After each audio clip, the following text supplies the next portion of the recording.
महाराष्ट्र शिक्षक पात्रता परीक्षा यानी कि टीईटी का प्रश्न पत्र लीक होने के कारण 28 जून की परीक्षा स्थगित कर दी गई। महाराष्ट्र राज्य परीक्षा परिषद की डिप्टी कमिश्नर प्रियंका शिंदे ने यह साफ किया कि प्रभावित उम्मीदवारों को ना तो दोबारा रजिस्ट्रेशन कराना होगा और ना ही कोई एक्स्ट्रा फीस देनी होगी। इस मामले में अब तक तीन लोगों के खिलाफ एफआईआर दर्ज की जा चुकी है और पुलिस जांच कर रही है। परीक्षा की नई तारीखों की घोषणा जल्द की जाएगी।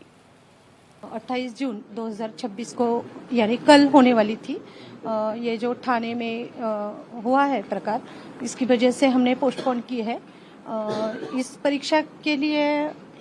1728 केंद्र थे, सेंटर्स थे। इस सेंटर्स पे पूरे महाराष्ट्र में 6,125 स्टूडेंट्स थे जो इस परीक्षा में प्रविष्ट होने वाले थे। अभिषेक पांडे हमारे साथ हमारे संवाददाता जुड़ चुके हैं। अभिषेक, पहले नीट, अब टीईटी, और खबर ये थी कि टीईटी 2025 में भी इसी तरह पेपर लीक हुआ था, तो फिर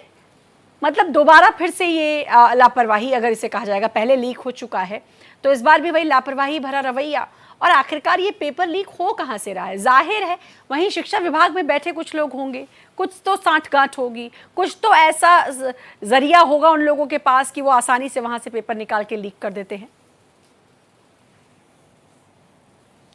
देखिए, बिल्कुल सही कि कहीं ना कहीं जब पेपर की मूवमेंट जो होती है, लीक होने के पहले जो अगर पूरी सिस्टम को देखें तो पेपर की मूवमेंट जहाँ होती है, जहाँ छपाई होती है और उसके बाद से परीक्षा सेंटर्स तक जिस तरीके से पहुंचते हैं, इन सभी जगहों की मूवमेंट की आधिकारिक जानकारी होती है सिर्फ बड़े अधिकारियों के पास या जो उस पेपर परीक्षा से जुड़े लोग हैं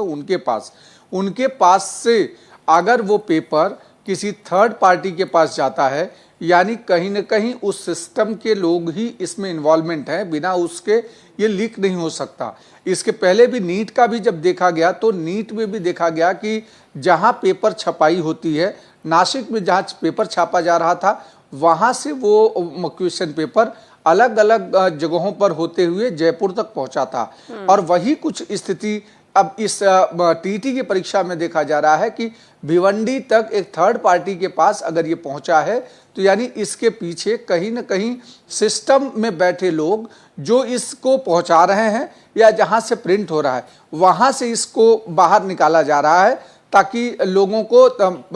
पैसे जो बड़े जैसे टीटी का एग्जाम कराने वाले जो क्वेश्चन पेपर्स की तैयारी करने वाले इंस्टीट्यूट्स हैं उनको दिया जा रहा हो, या फिर डायरेक्ट जो इसमें जो दलाल घूम रहे हैं उनके पास तक पेपर जा रहा है, तो सिस्टम में बैठे लोगों का दोष है। पुलिस को, सरकार को इस सिस्टम में बैठे लोगों के खिलाफ कड़ी कार्रवाई करनी पड़ेगी और एक मैसेज देना पड़ेगा, ताकि आने वाले भविष्य में, चूंकि महाराष्ट्र एमपीएससी का एग्ज़ाम है, उसके बाद टीटी का एग्ज़ाम हो रहा है, फिर अलग अलग नीट का है, जेई का है, अलग अलग एग्ज़ाम्स जो होते हैं कॉम्पिटिटिव, उनमें इस तरीके की दिक्कतें अगर आएंगी तो परीक्षा कैसे कराई जाए और किस पर पूरा का पूरा दारोमदार डाला जाए, ये बड़ी चुनौती सरकार के लिए भी होगी। बिल्कुल, और अभी चुनौती बनती जा रही है क्योंकि सरकार अब तक और प्रशासन अब तक ये नहीं समझ पा रहा कि आखिरकार ये पेपर लीक हो कैसे रहे हैं, और सबसे बड़ी बात कि हर पेपर को आप इस सुरक्षा और हवाई माध्यम से लेकर जाएं,